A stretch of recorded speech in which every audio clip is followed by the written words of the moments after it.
Welcome into episode 455 of the Skate Podcast. I'm Bridget Prue with Scott McLaughlin and Brian D. Felice. We had a lot go on between the last podcast we recorded and this one. Scott and I just got back from Don Sweeney's press conference. We had some Bruins get inducted into the Hall of Fame, which we can talk about, Zdeno Chara being one of them. We've had preseason schedules come out. We've had some more draft news come out. But the most important thing that's happened in between our last podcast and this podcast is what Brian has been tweeting about nonstop for the last 24 hours, maybe longer. 5 years. And that is the Bruins finally dropped their new jerseys. And I think this is probably a fashion segment we have to do right off the top. Yeah, I was going to say, this is not the most important thing that's happened since our last podcast. This is the most important thing that has happened in the history of the Skate Podcast. Oh, okay. And I just want to say quickly, that was nice to not have to intro you guys for once. I just got to sit back and relax. Bridget was adamant before we started recording. Brian, this is a big day for you. I'm going to do the intro. You just sit back and relax. And yeah, they teed it up. This fashion segment is why we play the game. It's a fashion segment of all fashion segments. The Bruins have obviously released their new uniforms. They've rebranded back to their 1980s look. It dates back to really, I would say, the mid to late 70s, the Terry O'Reilly days, right through 1995. But I tweeted this morning, Pete Blackburn came on this podcast with us 4 years ago, guys. It's crazy how time flies, but he told us then that he had been hearing whispers of the Bruins rebranding to the 80s look at some point. So I've been patiently waiting for 4 years. I kept my mouth patiently. No, Bridget, I kept my mouth shut. I never said one bad word about the Centennial jerseys, not once. Of course I did. Of course I didn't like those jerseys. But anyway, yeah, let's get into it. One gripe I have about the Bruins today, real quick, because we're going to get into their video that they put out about Charlie McAvoy and the Back to the Future video. But every other team, if they were to release uniforms, they would show the full uniform, both home and away. Not the Bruins. They always got to hold their cards tight to the vest. And they only showed us the home, or John Bujogas actually said that maybe the whites will go back to be home jerseys in the future. But right now, they showed us the dark jerseys with the dark socks.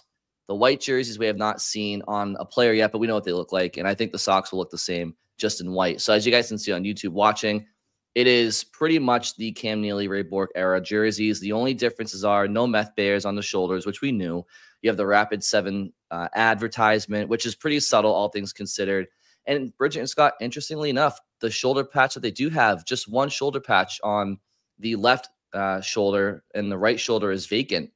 And Bridget showing you guys on YouTube the socks. Yes, of course, the yellow socks is what I was clamoring for, but they kept black socks. They just mirrored the piping, the stripe piping on the jerseys. If they're going to do black socks, this is as good as it can be. So all things considered, and if you're watching on YouTube, Bridget just posted Scott's pops. But yeah, guys, I want to get your opinions on it. Overall, I'm going to give it a solid A, to between an A and an A plus. Like I said, the gold socks would have made it perfect for me, and the meth bear, but we all knew that wasn't happening. So aside from that, I really can't complain about anything. I think they're beautiful. Yeah, I'm with you. Same exact spot. They're a solid A, 94 out of 100.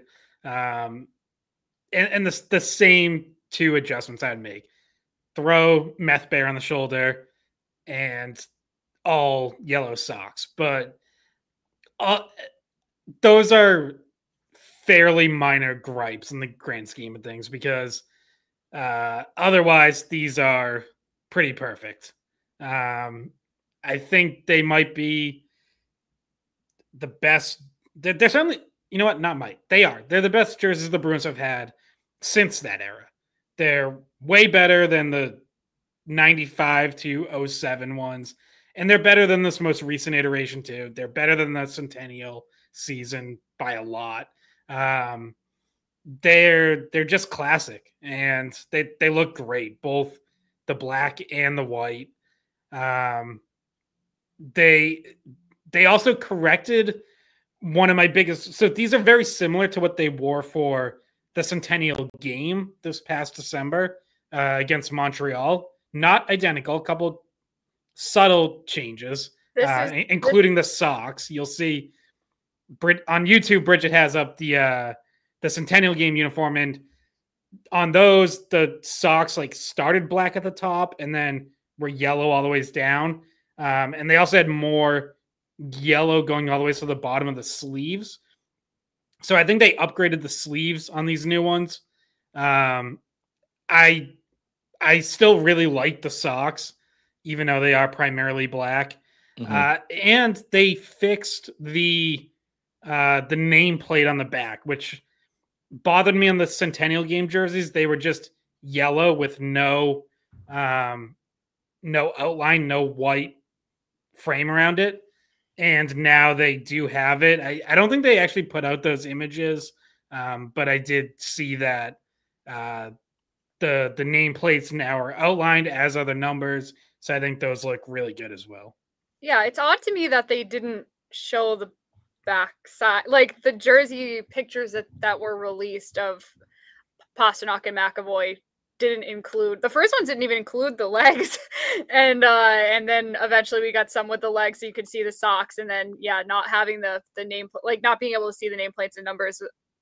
I don't know. I just figured, as somebody who likes to be a photographer part-time and just for fun, I'm taking pictures from every angle, and I'm excited, and I'm posting, and I know people want to see all of it. So well, that's why it was infuriating, because I was sitting here and listen, we saw the black jersey leak a couple of months ago, right? So we knew what that looked like, minus the lettering, the nameplates and the numbers. But what I wanted to see was, are they going to go to the yellow socks, and what does the white kit look like? And I imagine that the whites would look the same as the darks, just obviously in white, like the 80s jerseys were. But I wanted to see if they altered the white socks a little bit. So of course, from the mid 70s to the mid 90s, their white socks were white with a black stripe, a thicker yellow stripe, and a thinner black stripe.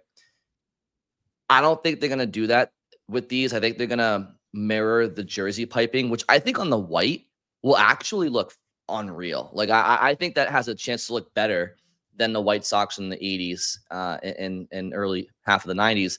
On the black jerseys, like you said, Scott, like the black socks, some people, depends who you ask. A lot of people like the gold socks.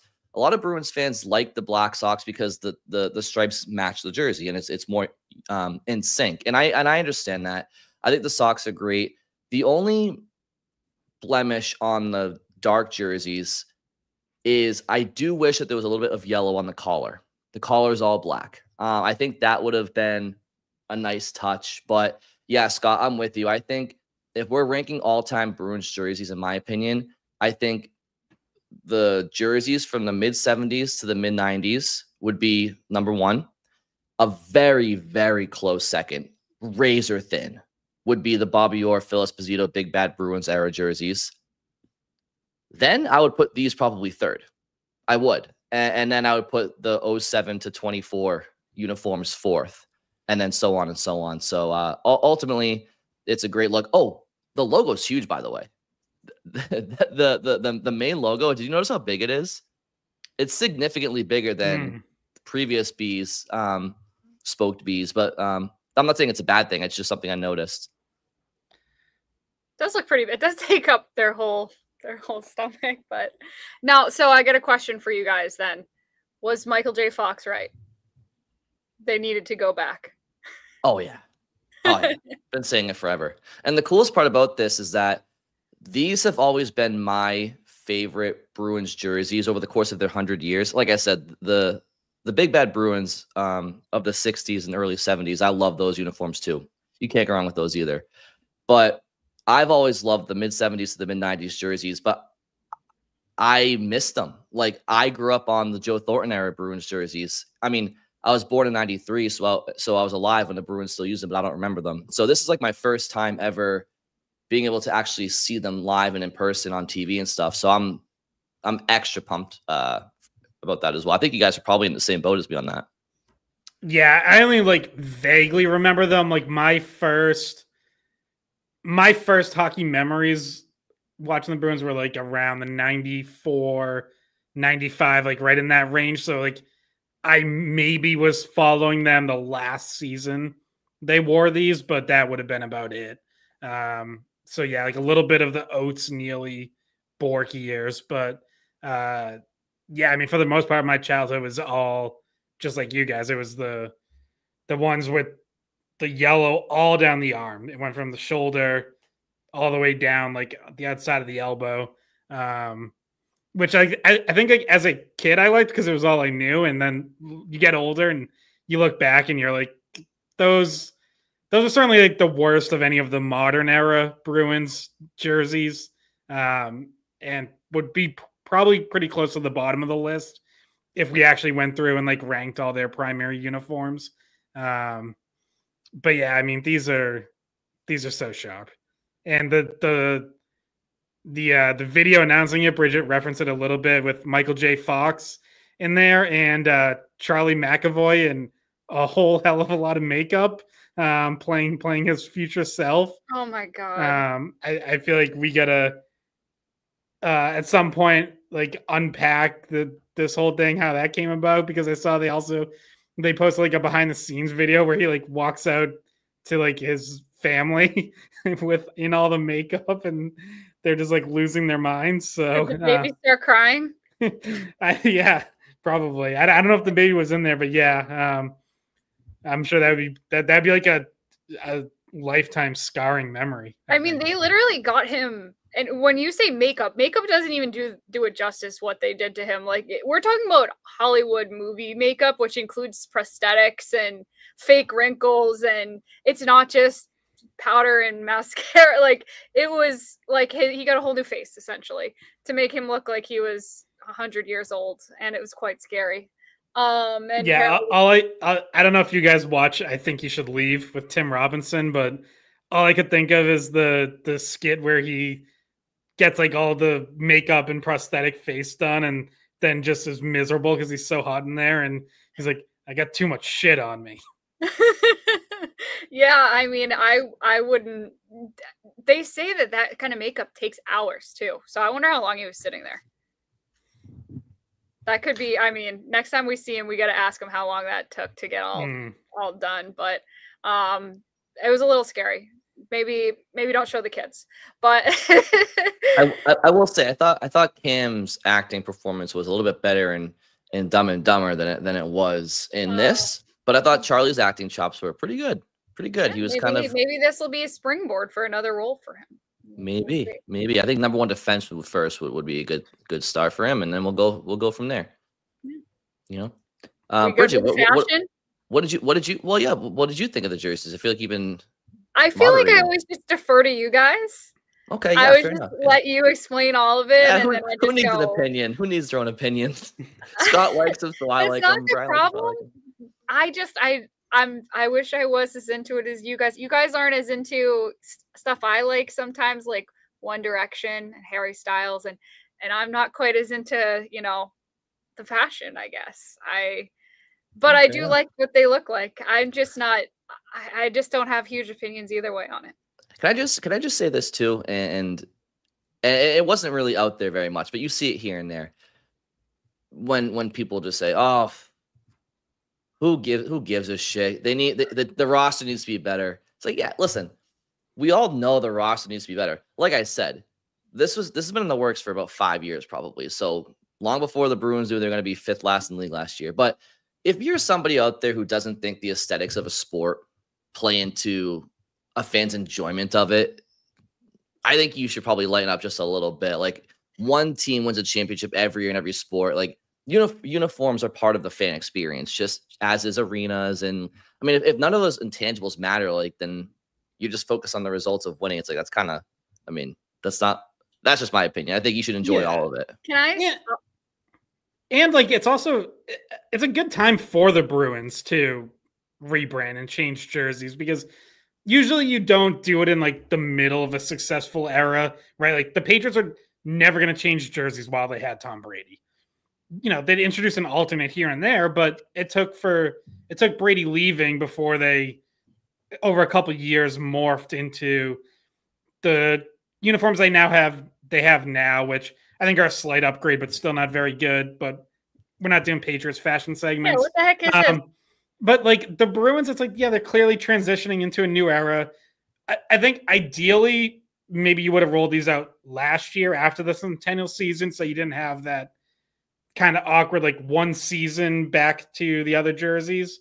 But nonetheless, like this is a new era of Bruins hockey, and in introducing a new uniform and a new look, like it's a good time for it. And again, can't say it enough, like they are an upgrade. I liked the jerseys from this most recent era. These are even better. I'm really mad I didn't introduce this segment like this. Fashion. She says she's not into fashion. if you're not watching YouTube, if you're not watching YouTube, she's wearing her sunglasses. And I can't see anything. but I do you're have out to lunch. You're out to lunch. I do have a question for you, both of you. All right. This popped into my head mostly because I was thinking Brian's obviously going to get one of these.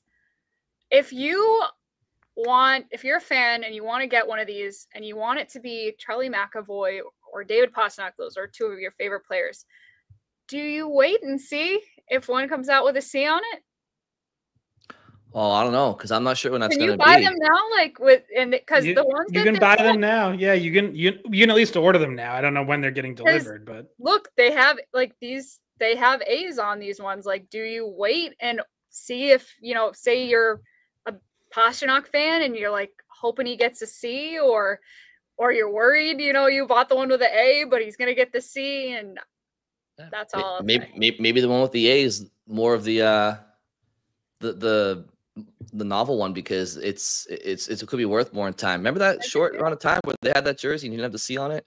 You know what I mean? Before the season, everyone's gonna have the C jersey pretty soon, so you might as well be the one to have the A jersey before it turns into a C. Or you're gonna be like cutting it off and like sewing on a C. Yeah. Brian's waiting to see what letter Husnudinov gets. Well, I wasn't gonna say it, but let the record show I never bring him up on the podcast or Wallstrom. So for those who think I'm always talking about, I'm not. But in any event, I'm thinking Kuzi gets the Russian K, like they did in the backwards K. Yeah, the backwards K. Yeah. But Bridget, actually, it is a good that you brought up the letters, because I had a bunch of people ask me on Twitter, and I did respond there. But I think some people are jumping to the conclusion that this means they're not gonna have a C because Pastrnak and McAvoy are both wearing the A in these photos, which I would say don't assume that, because we've been told and have thought all along that whatever they decide on the captaincy, it's going to be decided closer to the season. So do not take this as like they already decided they're just going to be co-alternate captains. One of them may very well still end up with a C come September. Yeah. Yeah, and Marchand, they didn't announce his C until when? Was it during training camp? And it was the same with Bergeron, actually. Yeah. So that's still a ways away. A few of the other things that I had mentioned off the top that are this week have either just happened or about to happen, though. We're about to hit the draft. Obviously, that's Friday. The Bruins picking 7th overall. Obviously, we've talked about it ad nauseum, and we will continue to on this podcast because this is going to be our mock draft, our last mock draft until the actual draft, and we can actually react. And Scott and I will be at Bruins headquarters on Friday night because this is a different format they're doing. GMs are in their hometowns, and rather than all of them being on the floor in LA or, which I wonder, and I wanted to ask Sweeney this today, like, does that hinder, like, is that something they don't like to be separated? I think part of it helps them with a little bit of like people not being able to watch everything that they're doing, if you know what I mean, like when they're all on the floor and everybody's watching them. Anyway, My understanding is like teams went into this thinking they were going to like it, and now as they've built towards it, the consensus seems to be that more of them liked it the old way, and this may very well turn out to be a 1-year departure before they go back to a centralized draft next year. Yeah, I wonder why they would have thought they would have liked the remote part better. I feel like it's good to be around peers and have interpersonal conversations on the draft floor. So I actually think the biggest thing they can adjust this while still going back to a centralized location. The biggest thing they didn't like was the compact travel where you're going to the draft. You have the draft Friday and Saturday, and then in a lot of cases you're flying home like the next, and you have like a 1 or 2 day turnaround before development camp in the start of free agency. And so they didn't, I think they disliked the schedule more than traveling to the draft, if that makes sense. Like, I think what they would love is like have the draft and then have 5 or 6 days until free agency starts, like time to get everyone back into their own buildings and go through everything. Whereas I think a lot of them just feel like it's a kind of like a very rushed 3 or 4 day span right now with everything happening at once. So I guess we'll find out on Friday, but so what's it going to be like? What's the player experience going to be like when they get drafted? Are they who's going to meet them with the team jersey? Are they walking across the stage? Are they taking a picture by themselves? How's this all working? So my understanding is there's still going to be some sort of representative from each team. And I think that's kind of been left up to the teams. Like, is that someone from your front office? Is it your coach? Is it a former player? Is it a celebrity fan? Like, someone's going to be there, like announcing the pick and then greeting the new player on stage. And I know like the Bruins are going to have PR people there. So, it's going to be someone like coordinating with them. But yeah, I don't know how many people, like it might just be like 1 or 2 people from each team. Yeah. And I know that we have access to the players via Zoom after they're drafted. So all of our interviews are going to be remotely because we're going to be in Boston too, at the Garden during the draft. So we covered the jerseys. We are going to get to our draft, but we're going to talk a little bit about Chara too, and Joe Thornton, Jack Parker, another BU guy that. That's right. Go Terriers. So Jack Parker, as a builder, got inducted into the Hall of Fame as well. But obviously, Zdeno Chara was such a huge favorite around here, and somebody that was a no-brainer for the Hall of Fame. I don't know if you guys wanted to say anything about him before we move on. I mean, obviously just one of the most dominant defensemen of his era and one of the most unique players in NHL history because of his size. One of the most intimidating presences. And when I wrote up, this class for weei.com, I wanted to connect Zdeno Chara and Joe Thornton because while they never overlapped in Boston and have very different legacies here, their careers are connected because Joe Thornton was the captain. It was supposed to, after Ray Bourque, it was supposed to be the Joe Thornton era. He becomes captain at 22, 23 years old. And then the Bruins obviously trade him in November 2005. And one of the most shocking moves in franchise history because they no longer felt like he was the captain and the centerpiece to lead them into the future. Obviously, we know it was not a great return, but what it did is it completely reset the board for the Bruins as a franchise. And that season did not go well, but it led to the summer of 2006 where they go out and sign Chara and Marc Savard in free agency and reset the direction of the organization. And Chara is the next captain after Thornton. And we know what he was able to build. He comes in day one and really completely reshapes the Bruins culture work ethic, how they practice, how they train. He wanted control over all of that, took it and established a team and a locker room and a culture that eventually built up to a Stanley Cup title in 2011. So, and Thornton goes on to do the bulk of his Hall of Fame resume building in San Jose, of course. But it is fascinating to kind of look back on, that intersection from November 2005 when they trade away Thornton to July 2006 when they signed Chara. And, it's easy to wonder if there's a world where the Bruins could have had the two of them. But obviously things eventually did work out for the Bruins, even though the Thornton trade broke my heart as a high school student at the time, because Thornton was my favorite player at that time. And I think for a lot of people around my age, that was the case. I think it's easy to make the argument that Chara is the greatest free agent signing of all time. Mm-hmm. Certainly one of them.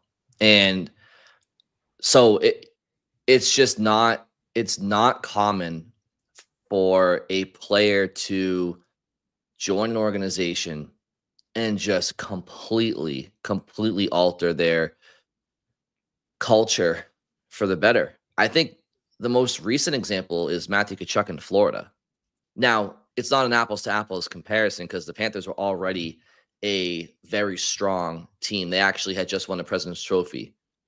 But Matthew Tkachuk helped in a modern way shift Florida's culture a little bit. But in a much more dramatic way, Chara took a team that was completely down in the basement. No, they didn't finish dead last in the NHL in 05-06 or in 05-06. But and when he came to Boston in 06-07, they still finished with this. I think in 05-06 when they traded Joe Thornton, and 06-07 when they had Chara and Mark Savard in free agency. I'm pretty sure both of those seasons Boston finished 13th in the Eastern Conference both years.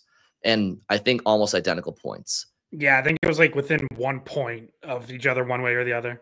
So I do think Chara helped change the culture in 06-07, but you just weren't seeing the results right away.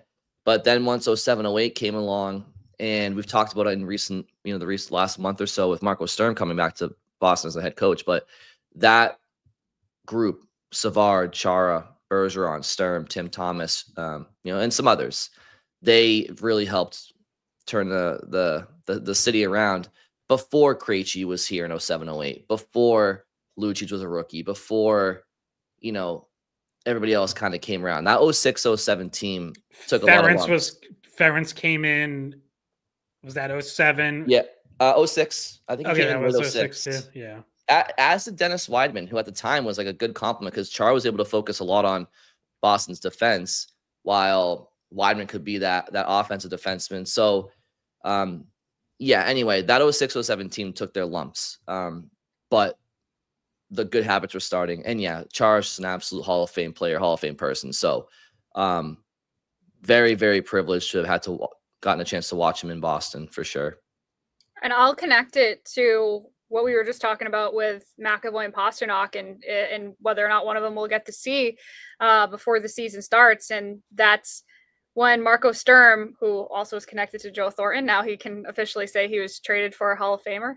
But Marco Sturm talked about how he already sees a little bit of Bergeron and Chara in McAvoy and Pasternak, and how the leadership from that time is still, the lessons are still in the locker room because those guys learned from Charlie McAvoy, that was his first D partner. And that was who he gained a lot of knowledge from, I'm sure, about playing as well as just how to be a pro. So, and Pasternak too, from Chara and Bergeron. So certainly the culture has lasted from that point and been passed down, and we'll see how that culture continues under whoever the next captain is.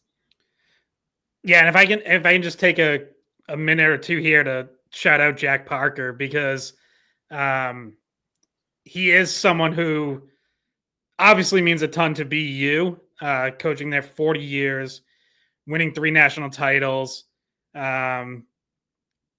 just being flat out one of the greatest college hockey coaches ever, sending so many players to the NHL, to the Olympics. Fittingly, but like oddly, the first ever Terrier to get into the Hockey Hall of Fame. Keith Tkachuk will hopefully be following suit in the near future. But I also say that Jack Parker means a lot to me because when I covered BU hockey when I was in college, I've told people this before. Like, I think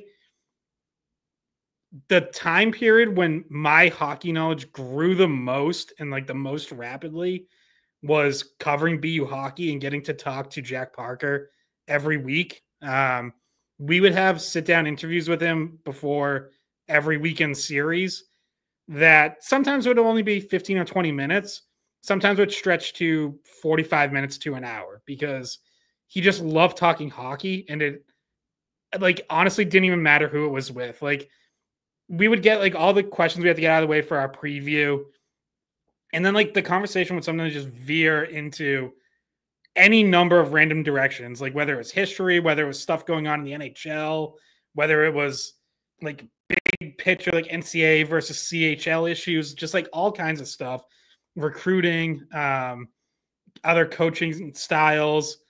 And I just learned so much from those conversations. And like, I remember, like, I just always thought it was so cool. I was like, Jack Parker absolutely does not have to spend this much time talking to me about hockey. But for 2 years he did. And there were 2 years that actually weren't great for BU hockey. They were right after the 2009 national title. I thought you were not supposed to talk about. They missed the NCAA tournament both years in 2010 and 2011. But yet, and Jack Parker could be tough with media at times. If you got him in a bad mood, you were not going to get great answers. But when you had him in a good mood, he would just talk forever. He'd talk about road teams that would come in and practice at Aganis, because that used to be where a lot of Bruins opponents would practice when they came in. Now more of them use Warrior. But at the time they were using Aganis a lot. So like Parker would be like, yeah, I was watching Penguins practice and like, I think I'm going to try this thing I saw their power play doing. So yeah, I've always really liked Jack Parker, and it's great to see him go into the Hockey Hall of Fame. It's one of those things, like when you see it, you're like, how did that not already happen? Like, yeah, it's like, of course he's a Hall of Famer. So Scott, you're talking about too, when you were in college is when you started having this, your interactions with him, right? Yeah. That was my like junior and senior year of college. So Jack Parker, obviously his impact in hockey goes back decades and decades and decades, even coaching the guys, the eventual Miracle on Ice guys over at BU. And but I'll speak for my experience, not being around back in the 80s, but as a kid, turning on NESN, which is primarily where you would see college hockey. It's still to this day Hockey East, but whether it was the Bean Pot or hockey. Well, I'm just saying there's more options now, right? Like ESPN Plus and stuff. I'm just saying there's more options now. Is all I'm saying. Literal job. Don't yell at me. I'm just saying there's more options now. He clearly doesn't watch. Back in 2001, it was just NESN.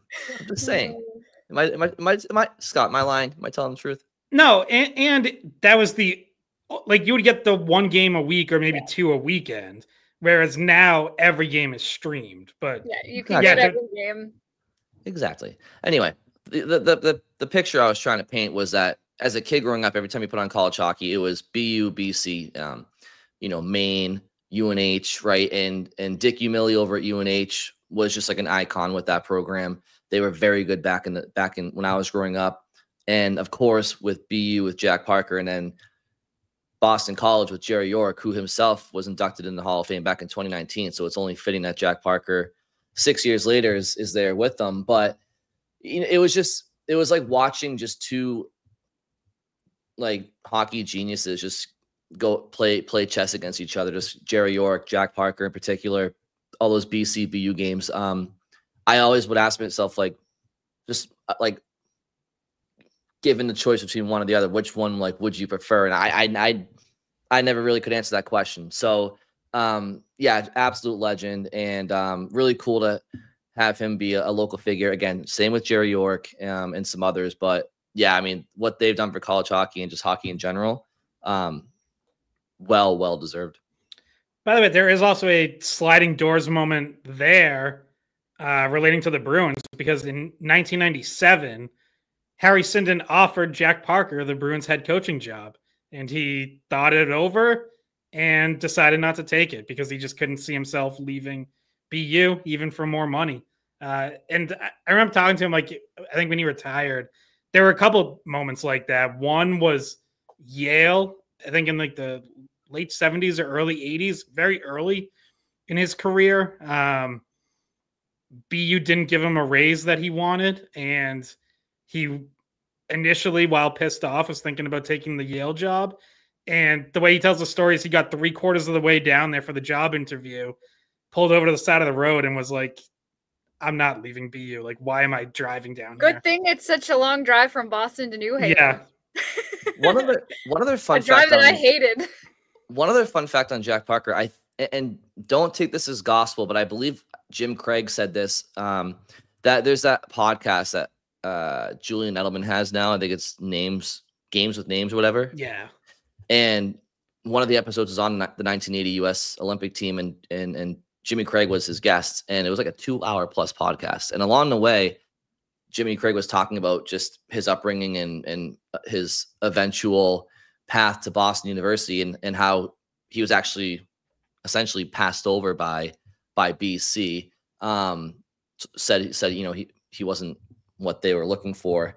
But I think he mentioned that Jack Parker was, if not an initial favorite, but certainly in the running to coach that 1980 Olympic hockey team that was obviously ended up being coached by Herb Brooks. And it makes me wonder, in that movie Miracle, and again, I don't know what's Hollywood sometimes and what's not, but he's talking about his interview, and his wife Patty asked him how it went. He's like, I'm not their guy. I think they're looking out somewhere in the East Coast. So I wonder how close Jack Parker.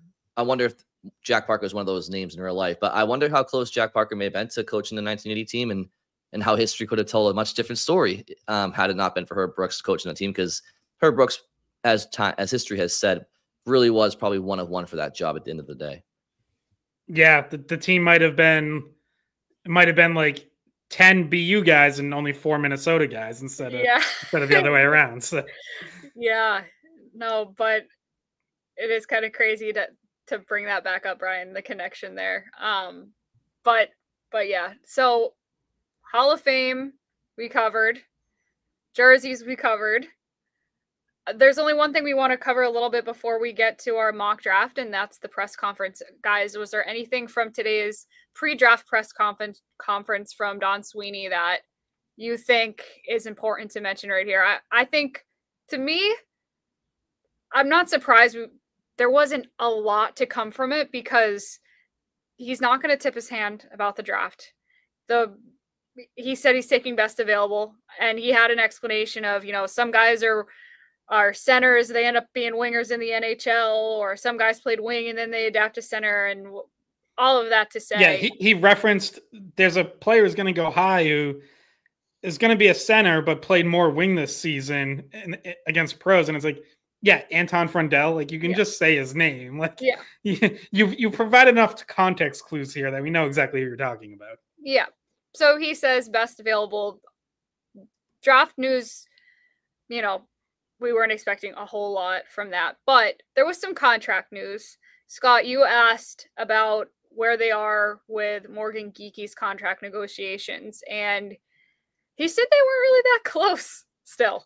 He said his exact phrase was, "Are we on the doorstep?" I don't think so. He did say they're in constant communication. He said he's not worried about ultimately getting a deal done. But yeah, just the way he answered it, it certainly sounded like something that might drag on a little longer, which in my mind would mean past July 1st. Obviously, he's under team control, so it's not like another team can swoop in and sign him away. Another team could present an offer sheet and put the pressure on the Bruins that way, which Sweeney was asked about later in the press conference. And again, basically seemed like unconcerned about that possibility. How long is he under team control for? Like how long into the summer can we go where it's not where now timing is kind of an issue? Does that happen at all this summer? Or is that more of a? I mean, like technically by NHL bylaws, he just has to sign sometime before December 1st. If he doesn't sign by December 1st, then he's not eligible to play this season. So he would just be holding out for the whole season. But other than that, there's no. So there's no time this year where he's like no longer an RFA. Now he's a UFA for anybody to sign. That's not the case. Correct. That would not happen. Okay. Yep. Okay. So yeah. Did you have a comment on Geeky? Not on him, no. Okay. I was going to say that there was other contract news. We talked about why Lori happened quickly rather than, take as long as Geeky's had. And I'll just read the quote which I tweeted out as well. It was a little bit of a complicated situation with the fact that he put up good numbers and was exposed a little bit defensively. There's work to be done. I think both sides are happy in terms of finding the middle ground. I think what he was kind of saying was like both sides knew that there was, what the grounds were that each side was standing on. Lori is saying, hey, look at my offensive numbers. Bruins are saying, hey, look at your plus minus. And they kind of just read an understanding of like, all right, we're at this point where just over $3 million makes sense for both of us. Got it done before free agency, before the draft. And that at least is one thing that they have settled, though they still have a lot of contracts, including if they're offering other of their RFAs anything, or maybe they're not qualifying an offer to some of their RFAs.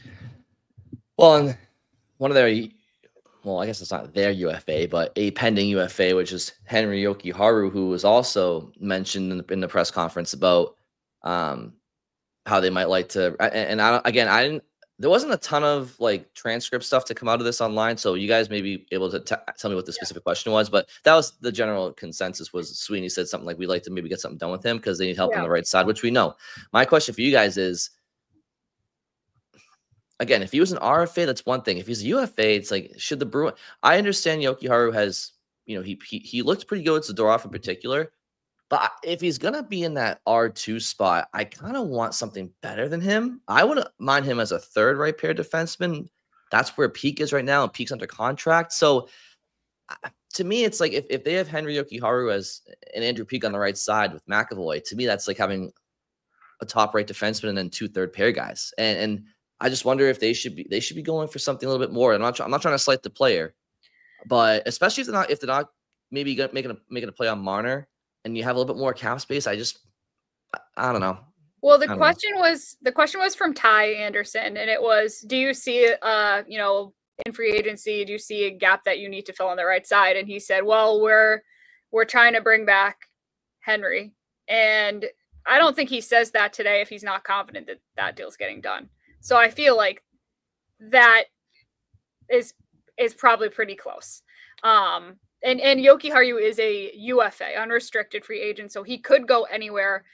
There's no team control for him, but it sounds like the Bruins are interested in keeping him. I would wonder what the contract is. It's not going to be a big contract, right? Like, it sounds like that they're saving their money to mostly spend up front, because Jokiharju's contract right now is, what is it, $2 million? It's not big. Like, I don't think he's going to get substantially more than what he was getting paid before. I think it was a $3 million cap hit that he was on. So either way, that's not a whole lot of what they have left. It sounds like they're going to spend most of it up front. Well, yeah, and that's the key, I think. And I mentioned this possibility before, like when we talked about, do you bring back Jokiharju? And I know you guys were more on like quick no, like look for an upgrade. And I just mentioned, like, you might bring him back if you understand you're not filling every hole you have this season, and you decide that right side of your defense is where you're just going to kind of piece it together for a year, Jokiharju, you might be short term. Peak's not signed long term, and then you really solidify that down the road next year at some point. And this summer you focus on forwards and you spend the vast majority of your free agency money there. But is there somebody else that would be a similar price tag at a similar term, like a Nick Perbix, that you'd rather them take a flyer on? You know, like that. I'm just a little the situation you're painting, Scott. I get that, especially if they were the team to dish out $13 million to Marner, right? But I just don't think they're the team on Marner. I haven't heard the Bruins linked to him at all, or anybody really. But I don't think Marner's coming to Boston, so I think they're going to have more cap space, and I mean, they're only going to sign so many top 6 guys. Like I feel like they have the room for a top 4 defenseman and a top 6 forward, but and maybe even like a third player. But I don't dislike Jokiharju. I just think that there's a redundancy in ceiling between a kid like him. I think his ceiling's a little bit higher maybe than Peak, but they're different players. I don't know. Sure, maybe they're just piecemealing for a year. Maybe there's somebody internal that they think they can come up at some point and push. I don't know. I would be underwhelmed if their top 4 next year is. I mean, what are their pairs in that situation, right? Because if they want Lori and McAvoy to maybe play together, well, you're not going to do Lindholm and Jokiharju, are you? You're going to do Peak and Zadorov?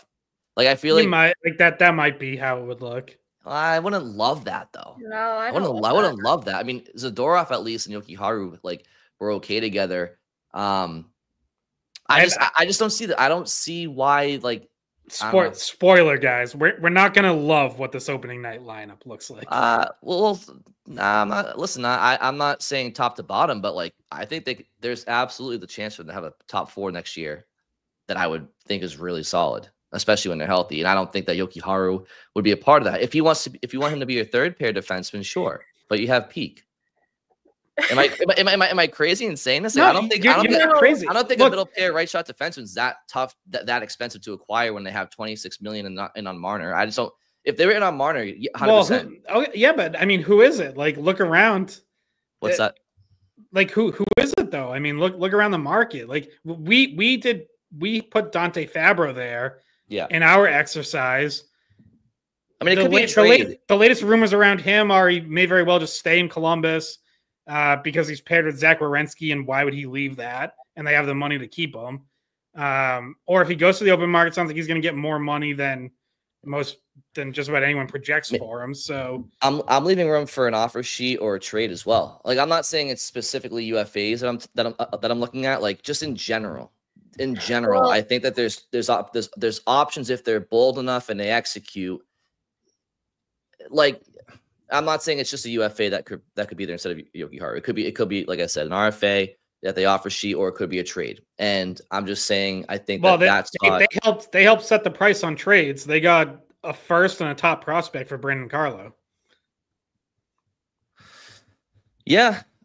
Yeah, I know. I'm just saying that ultimately the roster has to improve, right? And it may not be overnight. So if I'll just say this, if it's Jokiharju this year, that's gonna have to be upgraded at some point, whether it's this season or next season. Yeah. So we'll have the same conversation next year. Is Jokiharju signing a 1-year deal? Probably not. I mean, probably not. No, but Peak would be up, right? Yeah, he has 1 year left, so he would be up, I guess. I don't know. I think I would be underwhelmed if Peak and Jokiharju are two or three. I think we're all in agreement that whenever the time comes for them to contend and try to make a run, they're going to need a better second pairing right shot D than Jokiharju or Peak. I just don't know if it has to be a priority this offseason. Like, if you don't love the options or you don't think you're going to be able to afford it, and you decide to prioritize forward help instead. Now, let's see what it looks like. If they don't sign good forwards, then I'll sit here and rip them and be like, well, why didn't they at least go after a defenseman then? Like, let's see what it actually looks like. But if they decide to prioritize forward help and just kind of piece things together a little bit on the back end with with subpar options. Like ultimately, I would be fine with that. Understanding somewhere down the line you need to improve. I dislike it as well. Like Brian said, like when we were prepping for what we would do, we did not have this in the plans. What I don't like about it is what's your shutdown pair? If Lohrei McAvoy is your top pair, and we talked a little bit about it last time, like to try to optimize Lohrei and cover up for some of his mistakes. But if you do that, then Lindholm Jokiharju, like what do you use that pair for? I didn't think Jokiharju was great defensively. I thought he got caught up out of position quite a bit. I don't know. Like the identity of the D and what each pair is going to be used for definitely changes if you got Lindholm with Jokiharju. Well, yeah. I mean, Jokiharju was okay. Like he's okay. I'm not like he leaves some to be desired, but he's serviceable. Well, we'll see about that. We had a short sample size, and it was during the part of the year where they were putting out a roster that was not the best. So maybe what we saw from him isn't fair to judge him on in a Bruins uniform because of what the situation was for everyone. Yeah, I wasn't, and like I think we've talked about this before, either on or off air. I wasn't as down on his play as I know Bridget was, at least. Like when he was paired with Zadorov, they kept their head above water. Maybe it wasn't always pretty at times, but like the Bruins were getting their teeth kicked in with a lot of other people on the ice. That pairing was actually like mostly at least staying afloat, which on that team down the stretch is a fairly impressive accomplishment on its own. And so anyway, that sounds like it's the plan, and it sounds like it must almost be done for Sweeney to actually bring that up. And because he wasn't asked about Jokiharju, he was just asked, do you see a need on that right side? And his answer was, well, we're trying to get a deal done with him. So I think he's pretty confident that happens. I think now we at least know in free agency, defense is not what they're spending on. And so then the question is, who's the big forward or forwards they go after? We can talk more about that right before July 1st. All I'll say for now is keep an eye on Brock Besser. Yes. There was a question that Scott asked to Sweeney about, how quickly does he want to work, and does he expect, like, basically Scott was getting at, like, could Marner hold up like your plans or the speed at which you're able to work? And basically Sweeney said they're off to the races immediately. You kind of got the sense in his answer that there's somebody else out there that isn't Mitch Marner that they are going to try to get done quick. So I have not gotten any sense from anyone that they're going to be seriously in on Mitch Marner. No. Now, maybe they're just playing it really close to the vest and they're going to be like a surprise team, right? Like you always get that with like big free agents or trades. Like all of a sudden last minute, someone will be like, here and there's a mystery team in on this player. And like, I don't know, maybe that ends up being the Bruins, but I really have not gotten any sense that that they're going to be putting together a serious effort to sign Marner, or that Marner would even be interested in coming here, even if the Bruins were going to make a run. Just two closing thoughts from the defense conversation. I just want to reiterate, Sweeney did make those comments today. So clearly the Bruins are interested in bringing him back, right? So that's definitely a very viable option in their mind. So I can't ignore that, whether I agree with it or not. The other thing I'll agree with Scott on as well is he's right. That UFA list of right shot defensemen, it's very thin. You have Aaron Ekblad, which we've talked about, like given his age and mileage and injury history, despite him being a great player and a now back-to-back Stanley Cup champion, I don't know if the Bruins are the team to give him that contract, that next contract. And then beyond him, Dante Fabro is the one that I liked a lot. Nothing official has come out since these reports, but people were saying that he was very close to re-signing in Columbus. So yeah, it really is. It's the Jokiharjus of the world. It's the Nick Perbixes of the world. It's Cody Ceci, which I don't want Cody Ceci. No. So It would have to be something. If they would upgrade, you could trade for Erik Karlsson. He's available. No, thank you. It would have to be some sort of RFA offer sheet or trade for a defenseman that's on the market that we just don't know about. Otherwise, if we're looking at just the UFA list, I'm not like, I understand why Yoki Haru is their target, their realistic target. I will say that. Offensively, would you guys prioritize Besser or Ehlers for that second tier UFA forward if you're Boston?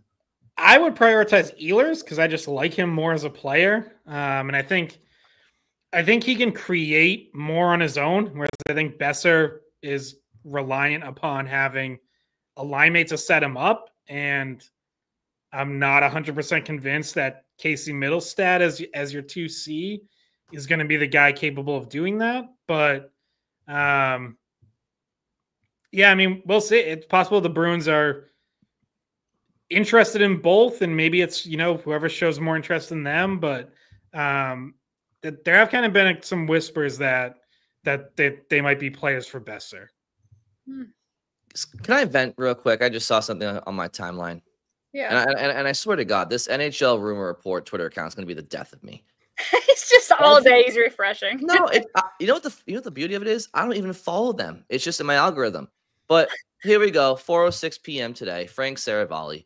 I could see Calgary trying to move up into the top 10 of the draft. I could see Boston trying to move down.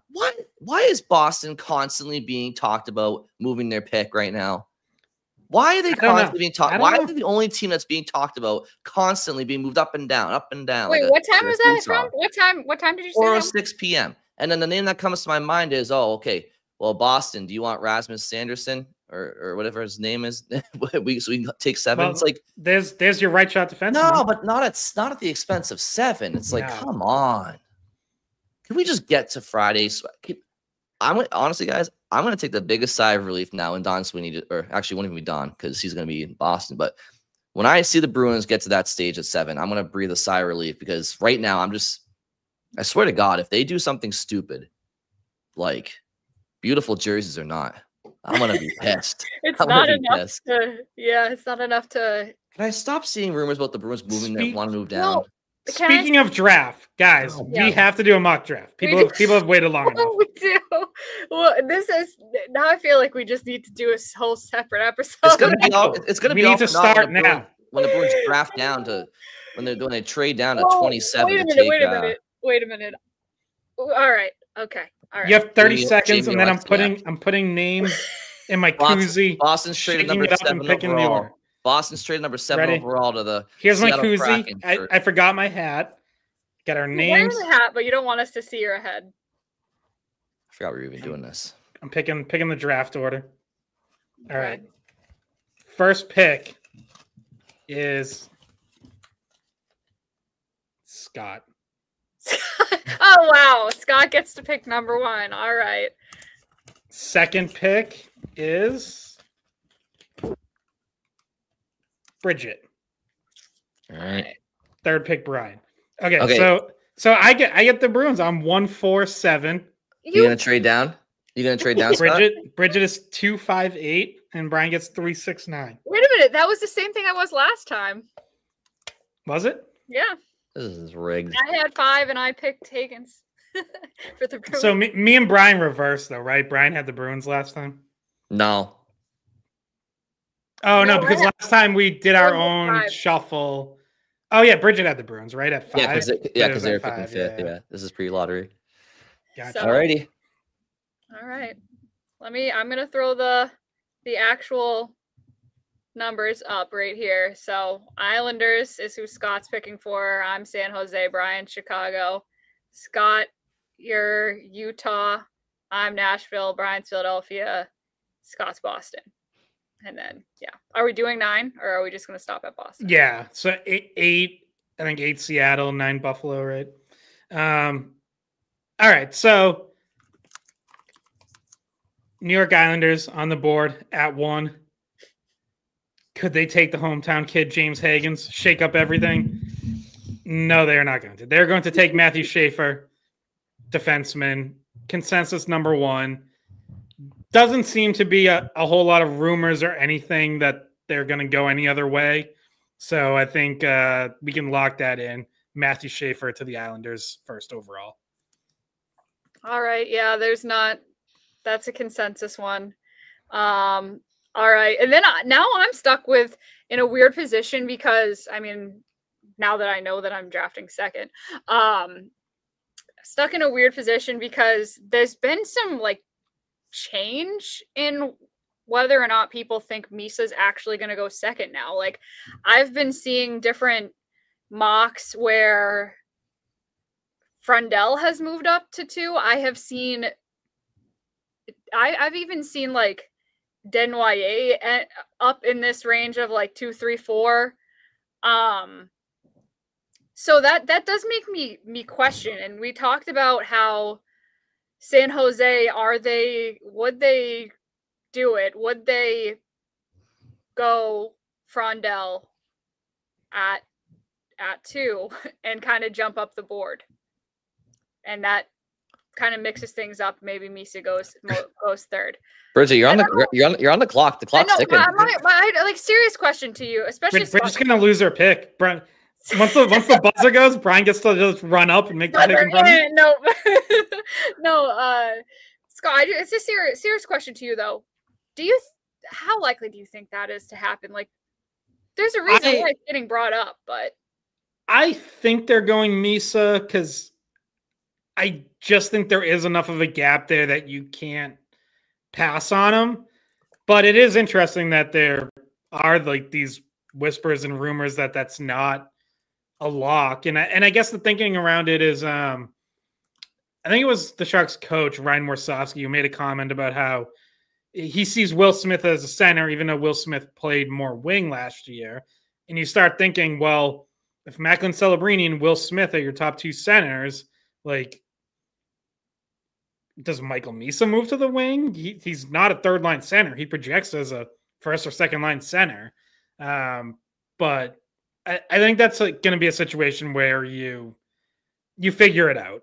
You know, whether it's Misa on the wing or Smith on the wing, or maybe you do line them up 1, 2, 3. But I think you probably just go with whoever you think is the best player at 2. I feel like that's going to be Misa, but I guess we'll see.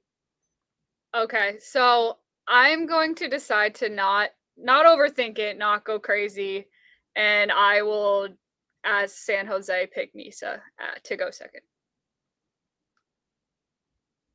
I think I spelled that wrong. Okay, Brian, you are up as Chicago. Yes. I'm gonna go with Porter Martone. I think Anton Frundell absolutely can go in this spot. I really do.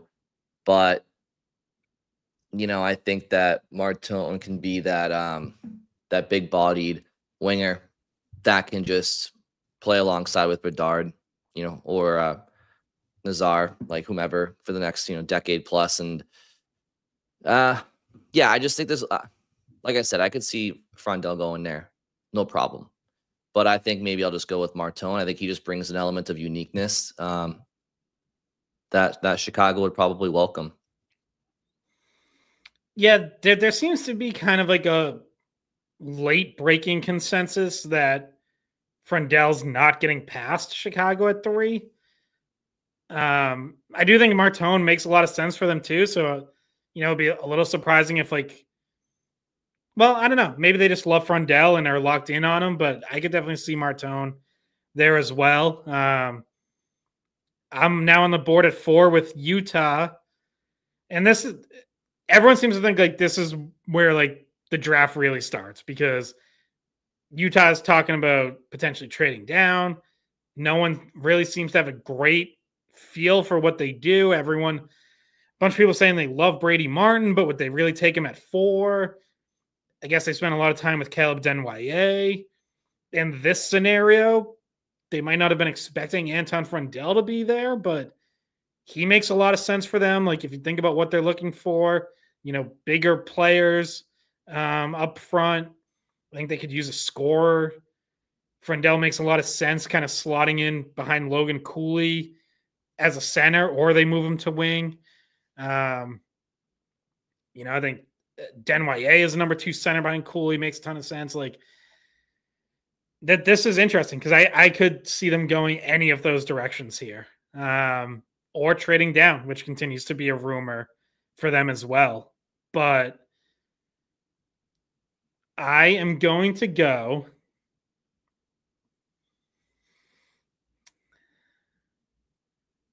I think there seems to be consensus building that Frendell is a top 3 or 4 talent in this draft. And I'm just going to guess that maybe Utah feels the same way. And I will go with Anton Frendell at 4 for Utah.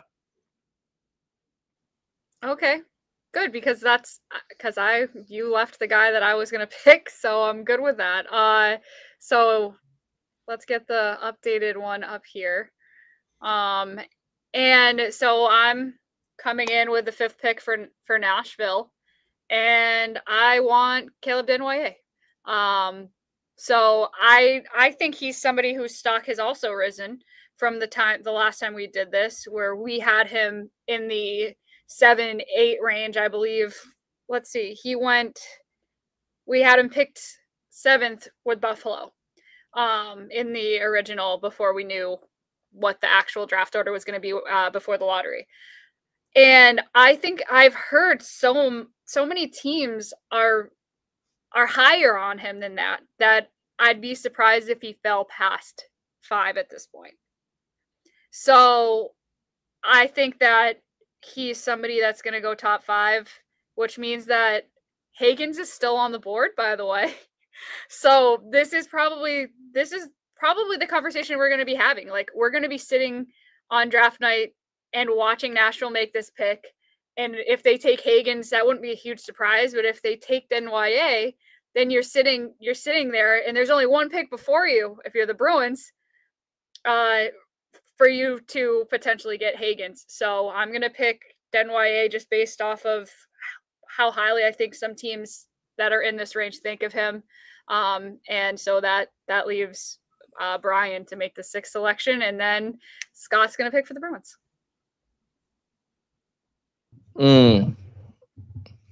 Well, this is the gauntlet. This is the gauntlet of the draft now, because there's so much subjectivity. Quite frankly, there's a lot of subjectivity beyond, I don't know, from three on, something, maybe, if it depends who you're asking, maybe 2 on. So all right, so we get the Flyers on the clock, and my gut instinct right now is to take the best player available. Now, the $1 million question for all these teams is, because everybody can say, Don Sweeney said it today, we'll probably take a best available, right? The question is, who do these teams think are best available? What are these teams, boards looking like, right? Their power rankings. So I look at the Flyers, and you just brought in, you drafted Michkov, you just traded for Trevor Zegras. Could they opt for a little bit more sandpaper with a Brady Martin, right? Who people are high on as well. Do they reach for a Roger McQueen? And I say reach. By all accounts, McQueen's size and skill is top 3 in this draft, but it's the injury history that kind of has him lower. But I don't see the Flyers going for McQueen. Hagens, and I've also seen that the Flyers are big on O'Brien, but at this point, do I see them going O'Brien over Hagens? Probably not. I think it's probably between Hagens and Martin, for different reasons. But if I were a Flyers fan, if I were the Flyers, I'd be taking James Hagens. He's fallen to 6. I'm taking him. So I'm gonna go James Hagens. And if you have a little too much redundancy in the skill and an undersized department, I mean, you know what? There's ways to work around that. And by the way, for what it's worth, Brady Martin himself isn't the biggest guy. He plays bigger than he is, but Martin is, he's 6 feet, 187. So I'm gonna go James Hagens. Yeah, it's interesting. So Scott Wheeler at The Athletic this week did like his most up-to-date reporting on what he thinks each team could do. And he mentioned that he has heard that the Flyers and Bruins at 6 and 7 have basically zeroed in on the same 3 players, and it's the 3 that we're debating right now: James Higgins, Jake O'Brien, Brady Martin. So Flyers would have their pick of those 3. I'm with you, Brian. I think, to me, Higgins is best available there. So now that leaves the Bruins with the choice of Jake O'Brien or Brady Martin, or maybe if you wanted to go for Roger McQueen. I don't think it would go any direction other than that. O'Brien versus Martin would be a fascinating debate. I think people would assume that the Bruins would go for Martin because, he's physical. He's arguably the hardest hitter in this draft class. He has that element that, you could see appealing to the Bruins. I also can absolutely see why they would love Jake O'Brien, who has drawn comparisons to David Krejci as a playmaker. I think it's possibly has even a higher upside than that as an offensive producer. And I think the Bruins need, if they have the opportunity, I think they need to go for that upside for a guy who can be, at least has the potential to be a true number 1 center who can help drive your offense. And I think Jake O'Brien has that upside. So I'm going Jake O'Brien to the Bruins at 7. Okay. Are we going to, what are we going to 9? Is that what we're doing? Yeah, we'll go to 9. Okay. Okay, so that's our Bruins choice here. I wonder if listeners are like, did they like that? I mean, I know you, Brian, were high on O'Brien. Yeah, I still am. I still am, yeah. So I don't think this is a bad, even if you miss James Higgins by just a smidge, like he goes the pick before, that probably would feel disappointing to some people. But Jake O'Brien is also a very good player, and I think that if one of those 2 guys were to slide to you, that would be a good thing. And like if Porter Martin does go top 5 and Anton Frundell goes top 5, and that means that you have a chance probably at Higgins, O'Brien, maybe Denway, but I do feel like he's thought of more highly than somebody that would fall to 7. But what, Bri?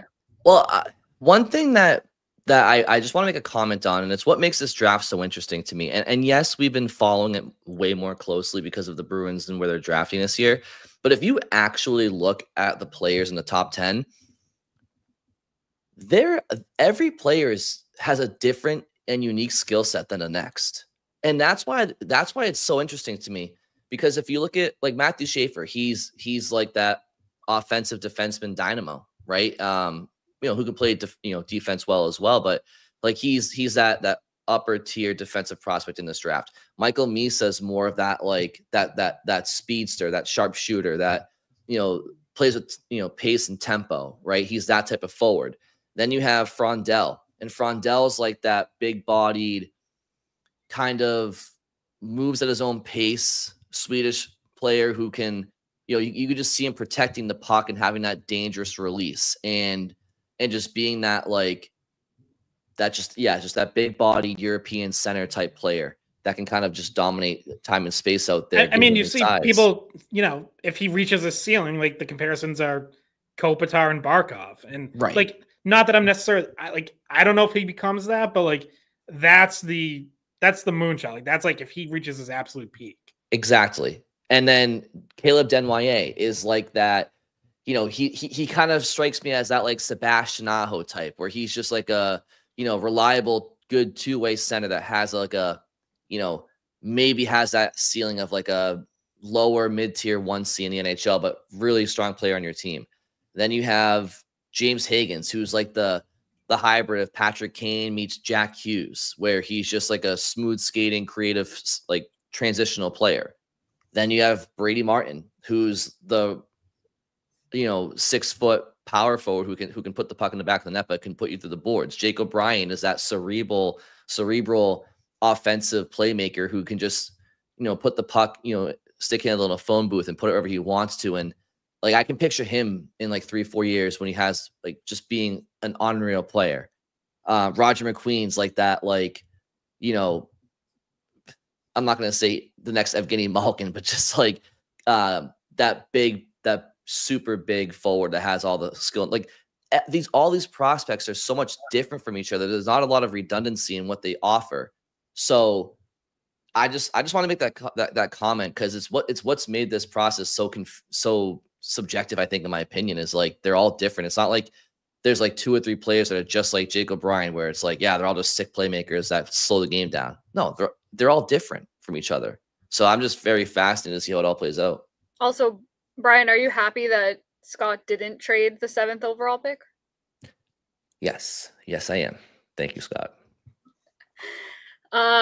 So that's another thing here. Like we're making these picks, but obviously there could be movement. There's been talk about Utah wanting to make a splash and maybe trade out of that number 4 spot. I mean, I thought about it since I owned both 4 and 7. I thought about a Bruins Utah trade, but because you could. Oh God, you're both GMs.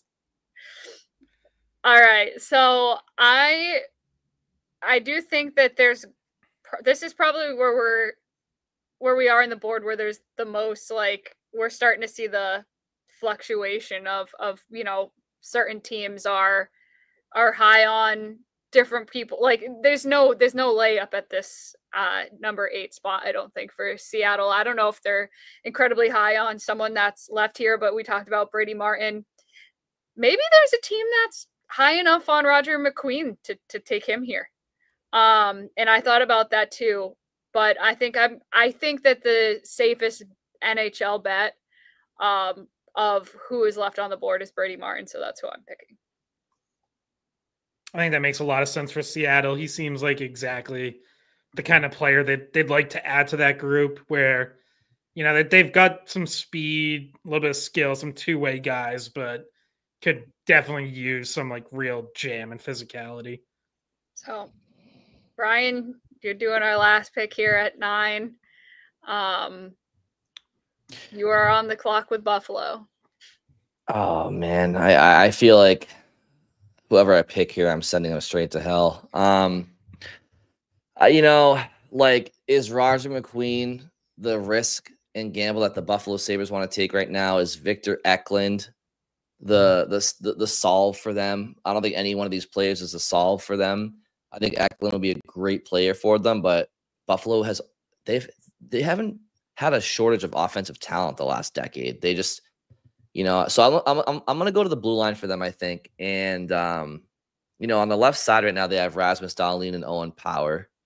I think I'm gonna go Radim Mertka, and forgive me if I butchered his last name, but I think, you know, big-bodied right shot defenseman. I think they could use some help on the right side, especially if Bowen Byram's on his way out, which he might not be. And if he's not, then, you know, he can play behind him at some point. I think he would help, you know, Buffalo be a little bit tougher to play against defensively. Obviously, he's got some developing to do, but I think Buffalo needs. I know they've drafted Dahlin. I know they've drafted Owen Power. They've spent a lot of draft picks on the blue line, but he's a little bit of a different player than them.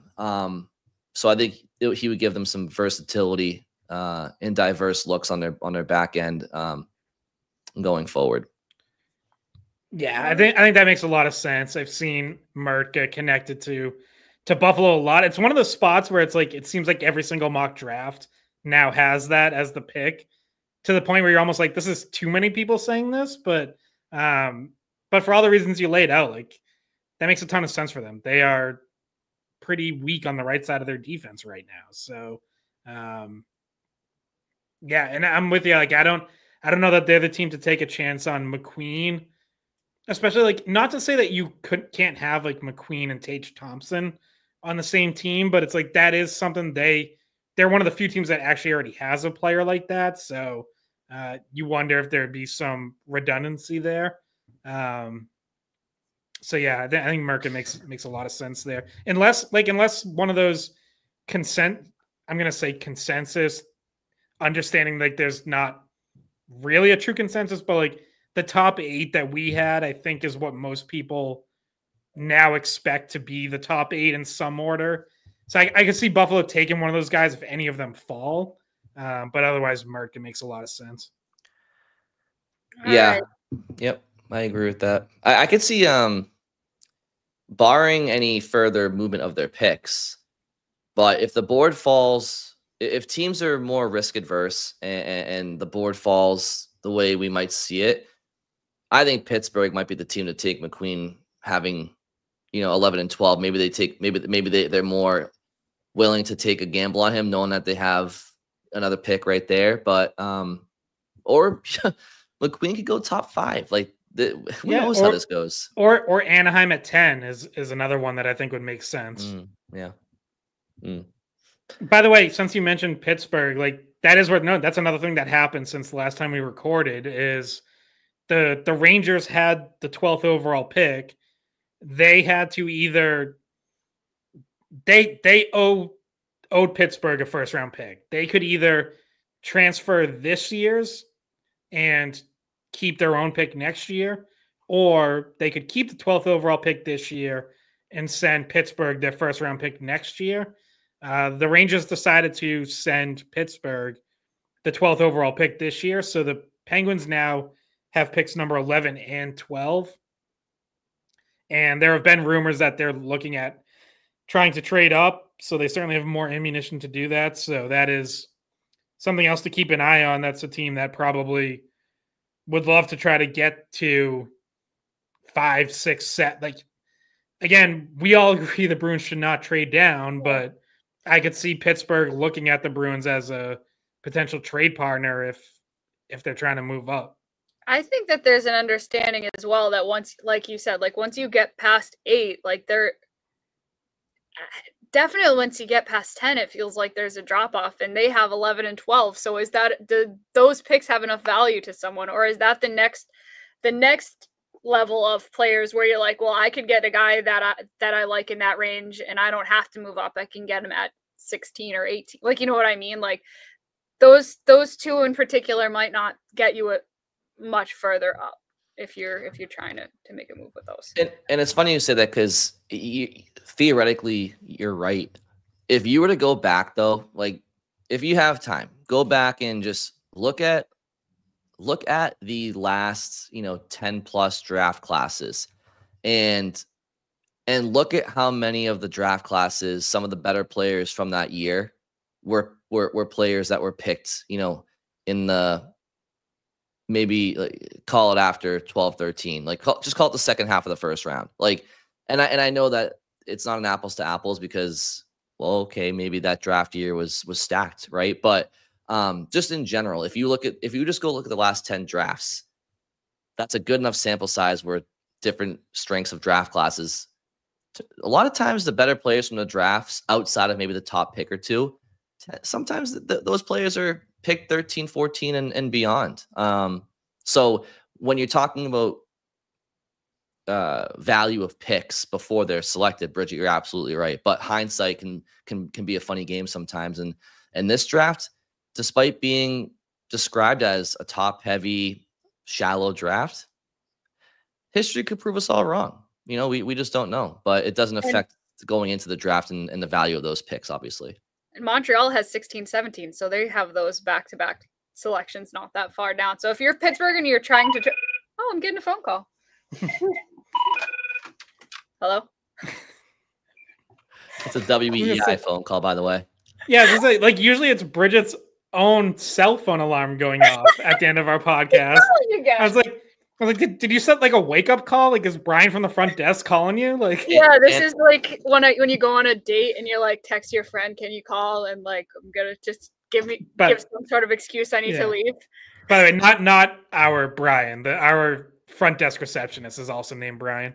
Bridget just can't escape the phone calls regardless. By the way, I haven't heard that ringtone in like 4 years. Jay from North Carolina. So. All right. Well, Brian from He's phoning in the Hurricanes pick. When it's like, calm down. Who is it? Jay from North. Yeah. It's like, calm down, Jay. We're not going all the way to pick 29. Yeah, we're not there yet. Bridget, you introduced us this episode. Do you want to sign us off? You want to finish? I can. Do we have anything else to say? I'm going to do this one more time for you, Brian. Just leave us on a high note here. Yeah. With Beautiful. What was the best news of Brian's day?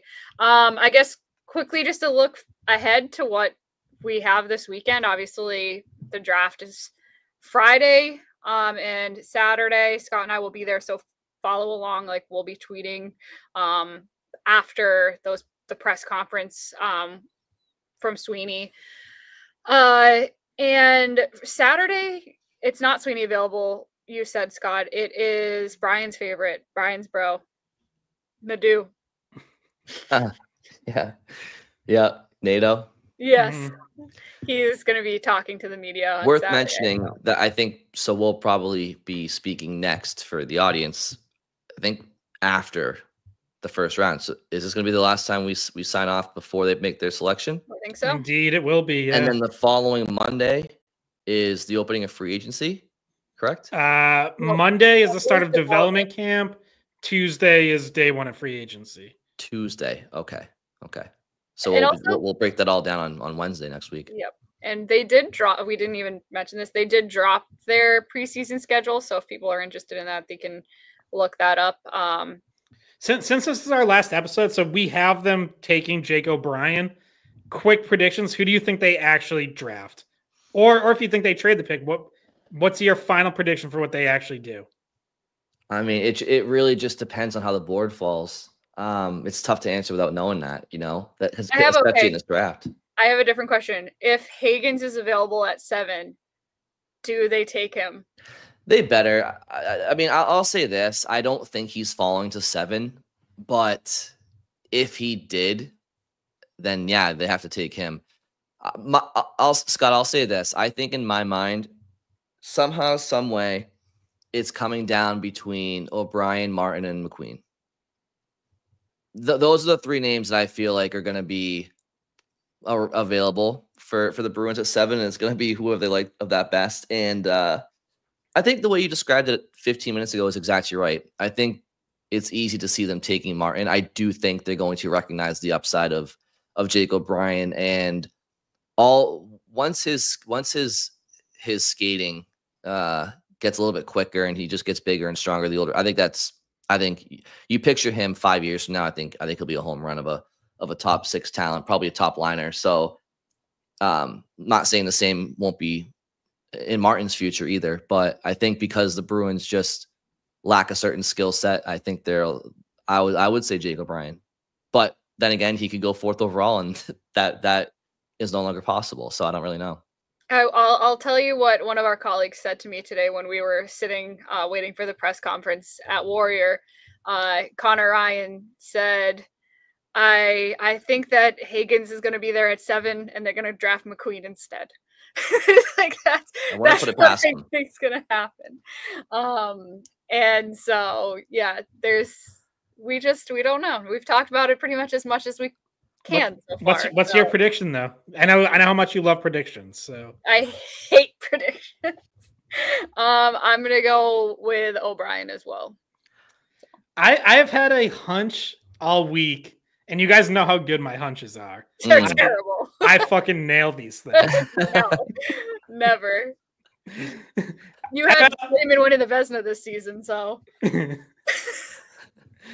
I've had a hunch all week that James Hagens drops, and they do draft him. I'd fucking love that. That'd be great. Well, mark this one down. Maybe this will be the one time you're right. No, so there's now a 0% chance of that happening. So you guys are probably right with O'Brien.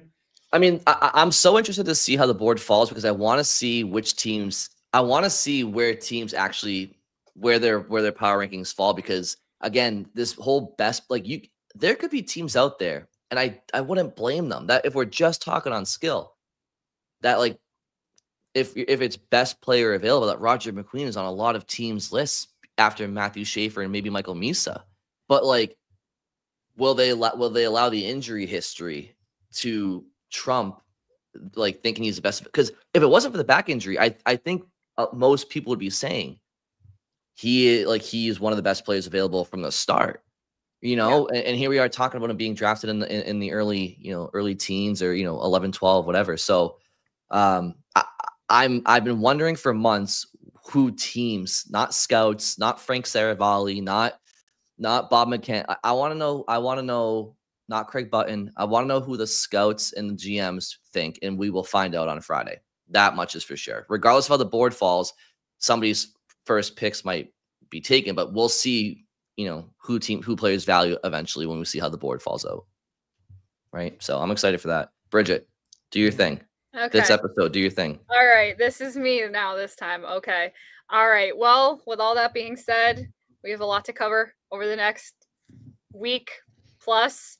And hopefully we can all enjoy our 4th of July's and we're not all working and busy and going crazy. But I'm excited for Friday. I'm excited to talk to whoever the 7th overall pick is when that happens. And we will talk to you guys right after that. Hopefully, we think we should be able to record that. We're going to be there really late, so maybe not Friday night. Maybe after the draft is done completely. We haven't fully decided when. It's going to be it's going to be a little bit of playing it by ear on our end. Yeah, because there's going to be a lot of work to be done and random hours. We will certainly have something at some point by Monday morning. Okay, by Monday morning, you can check back in and hopefully watch that episode too. So for today, I hope everybody likes the uniforms. Hope everyone likes the mock draft. Thank you guys all for listening, and we will talk to you soon. Hey guys, thanks for watching the Skate Podcast. If you want to see more of our videos, visit our playlist. Not in front of a screen? You can listen to us on Spotify, Apple Podcasts, or wherever you get your podcasts. Don't forget to follow us on social media, and if you enjoyed this video, please don't forget to give us a thumbs up, subscribe to our channel, and leave a comment.